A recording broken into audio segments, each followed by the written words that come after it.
I'd like to show you in this video a few corrections you can make to your images in Photoshop before uploading them or submitting them. First off, you can certainly make a few corrections to your images, exposure, correct the background perhaps, adjust the color a little bit, but you want to portray an accurate sense of what your artwork looks like. You don't want to do too much retouching, heavy distortion. You want to give an accurate sense of what the object is that you made or the piece of artwork is that you made. So in this case, I found this wooden dog sort of marionette puppet at a yard sale, and I thought it would fit the bill for documentation. So I photographed it here and I shot it as a raw image. Raw images, always a better place to start off with. You have more information in a raw image, and then you can always save them as other formats. So I shot this on a Canon. It shows up as a CR2 file. That's a Canon RAW file. Okay.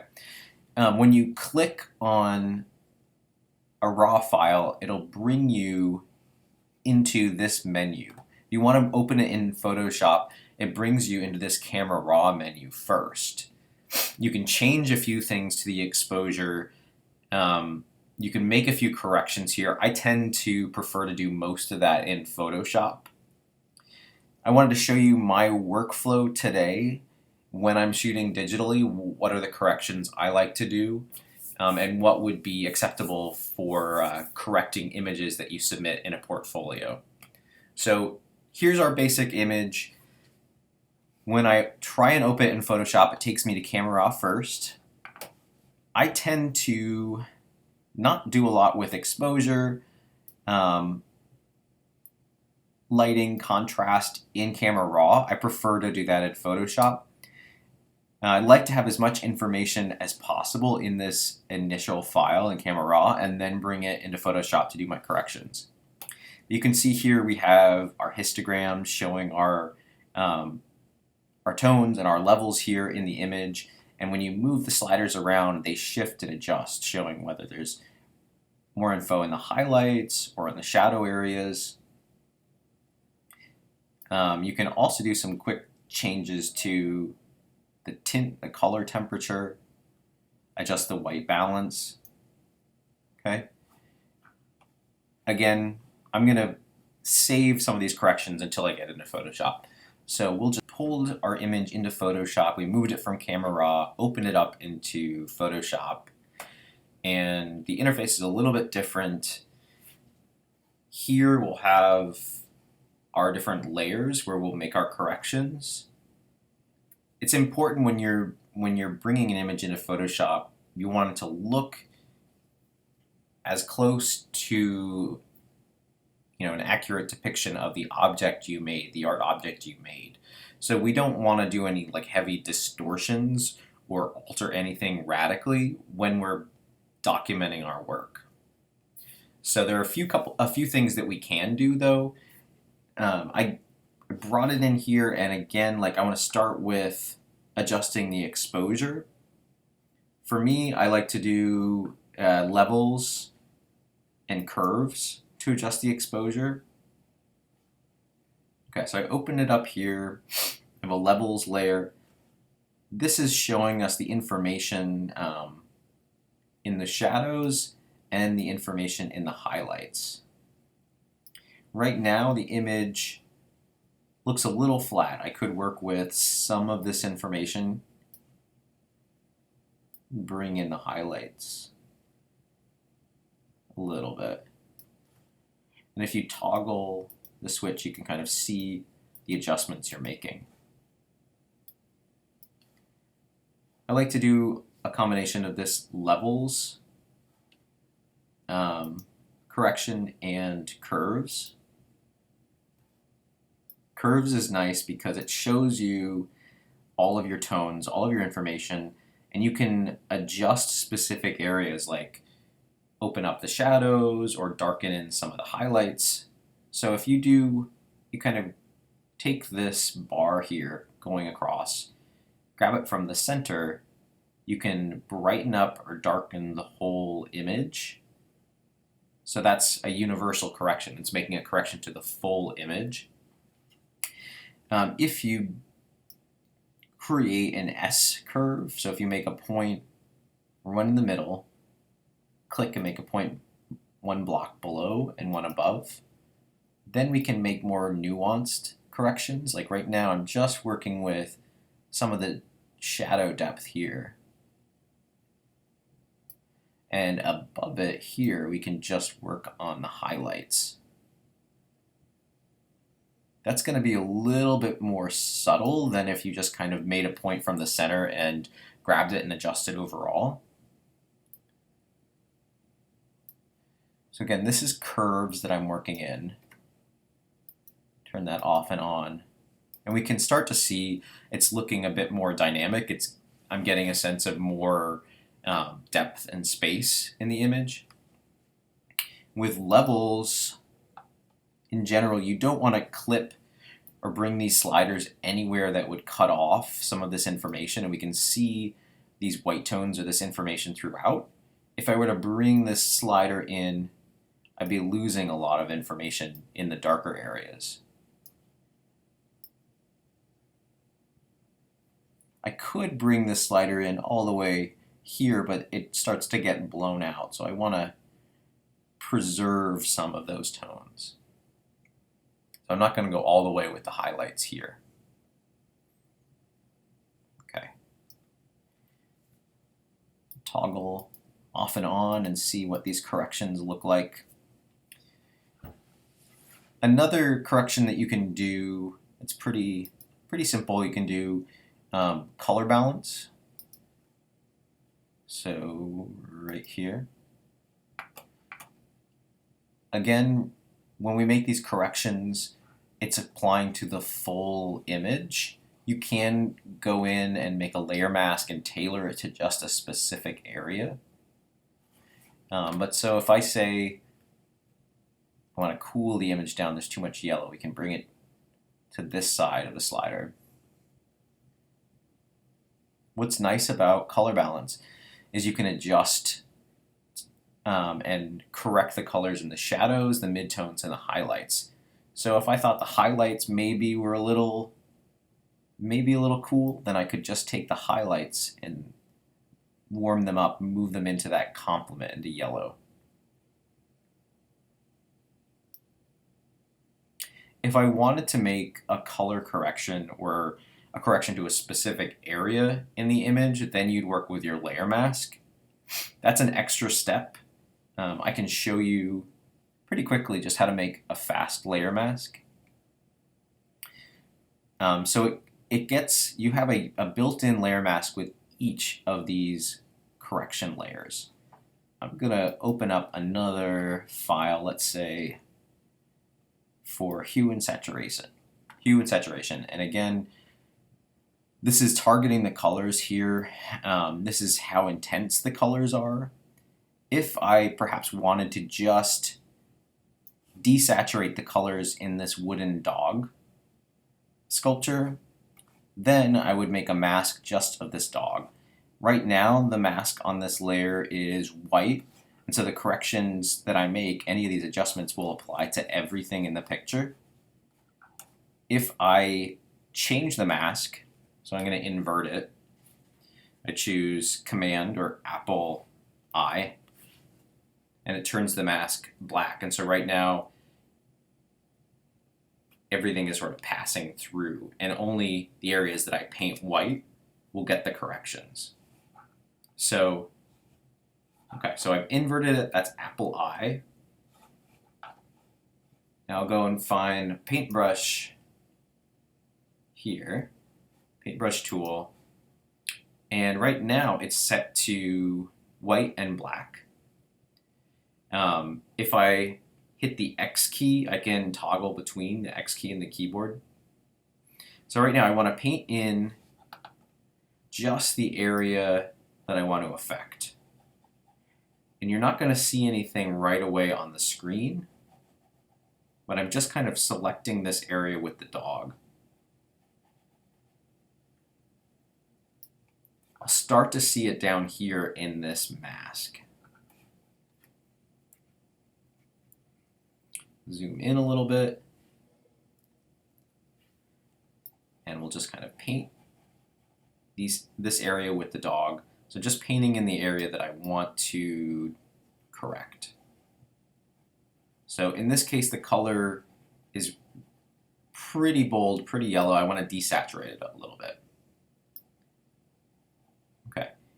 And a tip here, if I want to zoom in and out, you can use the plus and minus buttons on your keyboard. If I'm working with a certain tool, if you want to increase like the diameter or shrink down the diameter of the tool, you can work with the bracket buttons on your keyboard, expanding and shrinking down the paintbrush here. If I click the backward slash button under the delete key, it'll show me which areas I've selected. And again, if I hit X, it goes from black to white, and I can paint out areas or paint in areas. So it's a really simple mask right now. I'm going to hit that backslash again. And now, when I make adjustments, it's just going to happen in that area that I've masked out. Okay. So increase the saturation, decrease the saturation. You can pull out maybe just specifically some of the warmer tones of the yellows, just desaturate the yellows a little bit.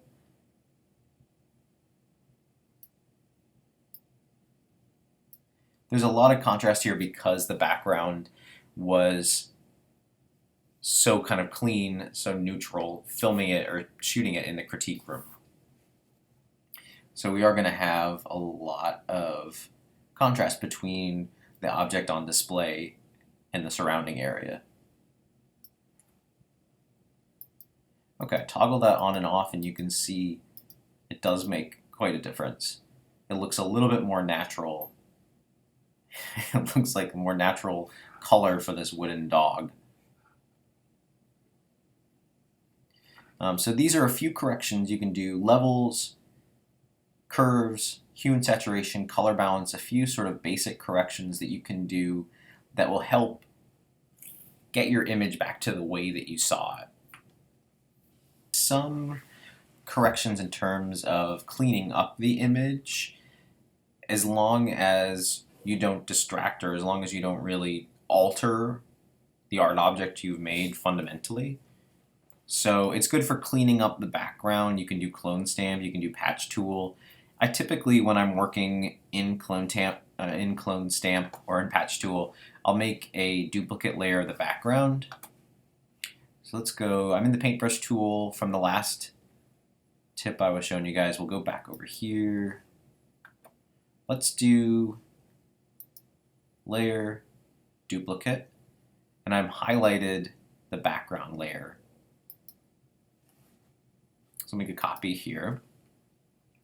And here we can make corrections, and then if we don't like them, we can just delete this background copy. It's one of the beautiful things about Photoshop and layers is that you can do steps on different layers and you can work yourself backwards, work your way backwards through these layers and undo things that you've done. All right, so we're on our background copy layer. Let's pull up clone stamp here. And Photoshop has like these little tips and tutorials and things if you're unfamiliar working with it. Okay, so selected clone stamp tool. This is the patch tool too. This is another way you can make some corrections, larger areas. You can kind of circle around and sample another spot, another part of the image, and replace the problem area with that. So that's patch tool. Clone stamp is what I want to show you first though. So click on clone stamp. Let's zoom in, so you can do Apple plus or minus to zoom in on our image. Okay. The background looks pretty clean, but you could, if you had marks on the wall that you wanted to get rid of, you could work with clone stamp there. Let's say we want to get rid of, there's a couple of like weird discolored marks on this plinth that we're working with. So we'll zoom in a little bit here. And some of these might be just spots on the camera sensor. All right, so if you do, again, the brackets smaller or larger brackets, you can increase the size of that, the clone stamp we're working with, or decrease. So let's get rid of this spot here, this kind of darker spot. You select Option and then an area that you want to sample from. You want to choose an area that is close in color and close in tone. We covered that up. We can do this light area here, so Option, kind of sample an area nearby, and then click over it. Zoom out a little bit.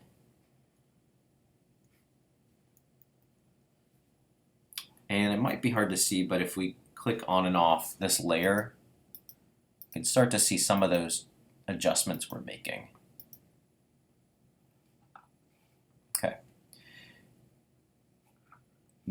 When you're working in the clone stamp, you can adjust the opacity to 100%. You can adjust it all the way down. You can adjust the flow to the intensity, different sort of modes of ways of kind of blending together what you're sampling and what you're replacing. There's a lot of different options here. Clone stamp is going to become one of your best friends when you're working in Photoshop. It's sort of the fastest way of making some quick sort of alterations. Again, it works best when you're working in like the background of your image. You don't want to substantially alter the object itself. So if you were to use clone stamp to take off the arm perhaps on this sculpture, that would be altering your image or altering your artwork too much for your portfolio. Again, working in clone stamp, patch tool, that's where you can make some other corrections too. You can zoom in, let's grab this area, this spot, and we'll click and drag it with an area we'd like to replace it with. If you hit Command or the Apple key and D, that deselects your option. So the changes are small, they're kind of subtle, but they will help. You just want to make sure you focus attention on,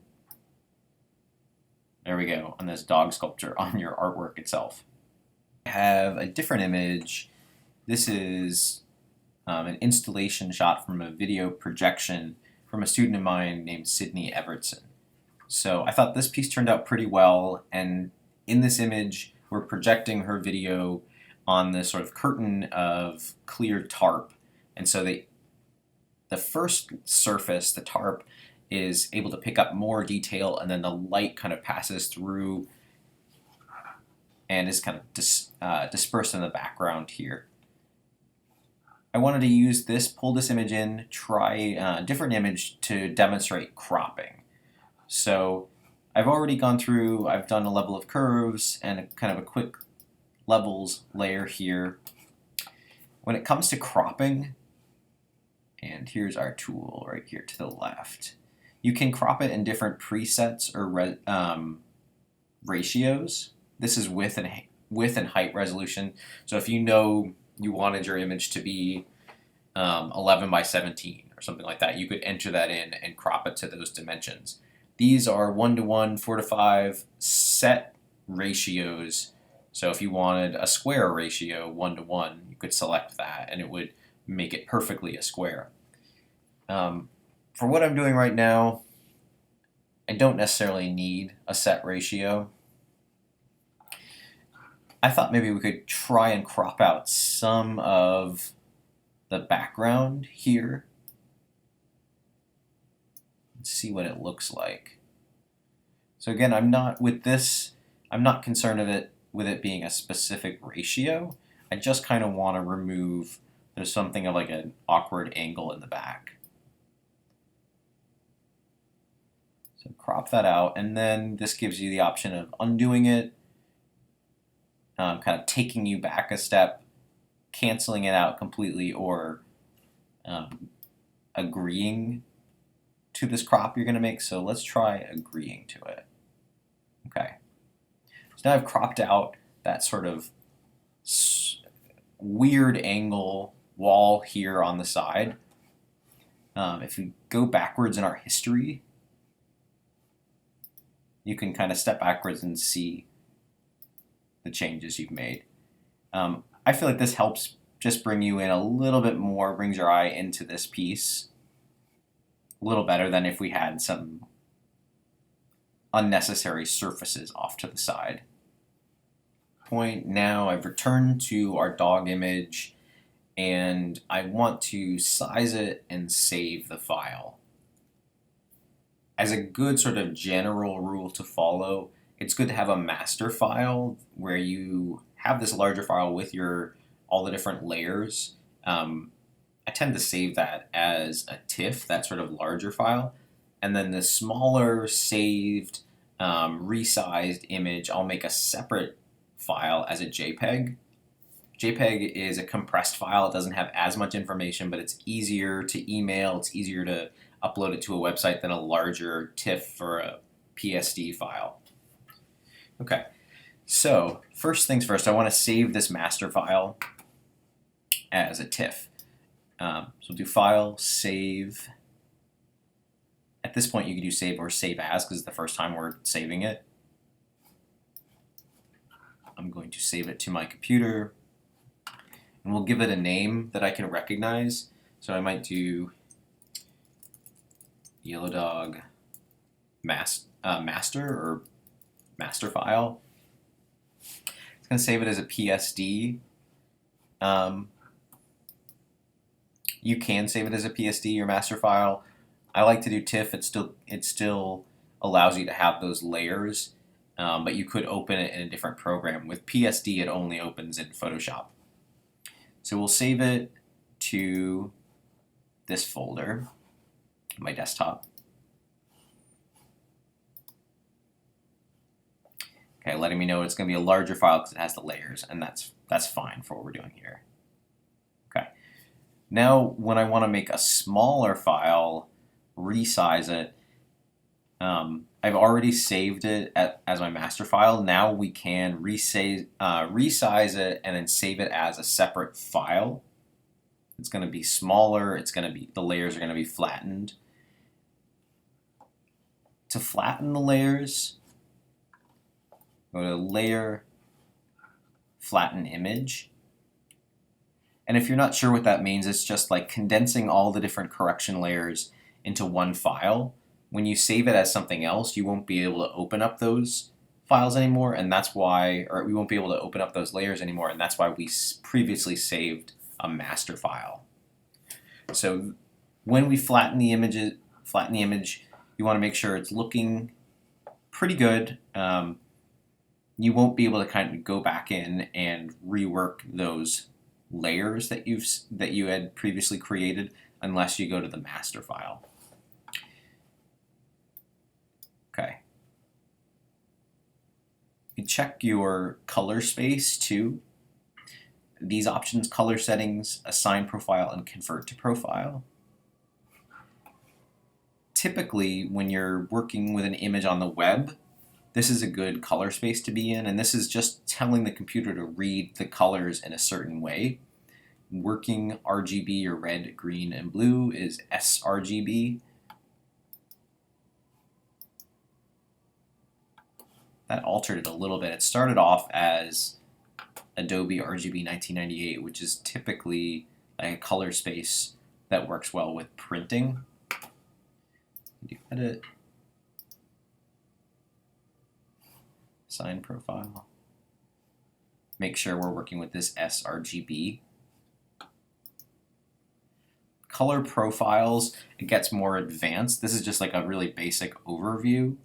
And some people like to create their own color profiles for images, and especially when you if you decide to go into photography and do image printing, you want to have much more control over those color profiles. For our needs, sRGB should be fine. Let's go up to image and image size. Okay, we flattened the image. It was a raw file, so we still have a lot of information in here. And you can see this is sort of a view at blown up all the way at 100%. When we're saving it for a portfolio, saving it for the web, it doesn't have to be at resolution 300. 300 dpi is best when you're printing. What I recommend is for a web size image, what's more important is the width and the height. We can uncheck this resample. Right now it's showing me it's about 17, a little over 17 inches by 11.5 at 300. Let's change the DPI to 72, which is like the web standard. Click resample. And since we shrunk down the resolution, the width and height got a lot larger.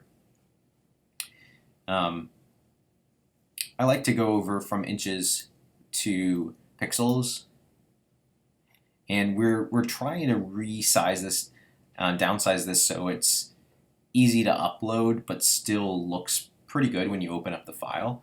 Typically, web size images about 1500 pixels wide or smaller at the sort of greater dimension.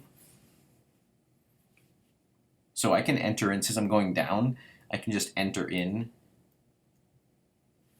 that dimension, 1500 pixels, 72. It's shrinking it down. I'll hit OK. So at 100%, it still looks pretty clear. It's pretty decent size. I could go even smaller. I can go to image, image size. We'll see right now it's at 4.29 megabytes. For your portfolio upload, you want it to be around 2. So we could take this down even smaller. So let's try.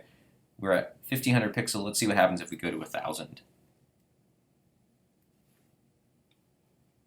Okay, 1000 pixels. It's now just about 2 megabytes. Hit OK. And our last step is to save it as something new. We'll save it as a JPEG. So File, Save As, save on our computer. So now we'll do yellow dog. We'll call this maybe our web-sized version. And instead of a TIFF, again, our master file is TIFF, we can make it a JPEG. And we'll save it. This is our color profile. This is the format, JPEG. We're saving it onto a folder on my desktop. Quality, I like to start with higher quality. You can always, if the size of the file is too big, then you can kind of open it up and reduce it. But I like to start with a 12 or higher quality file. And now we have, here's our web-sized version that we could use to submit in our portfolio. Whoops, here it is at 100%. And we have our separate master file saved on our computer too. So if we ever want to go back and rework it, you can go to the master file. But this image now should be good to submit to your portfolio.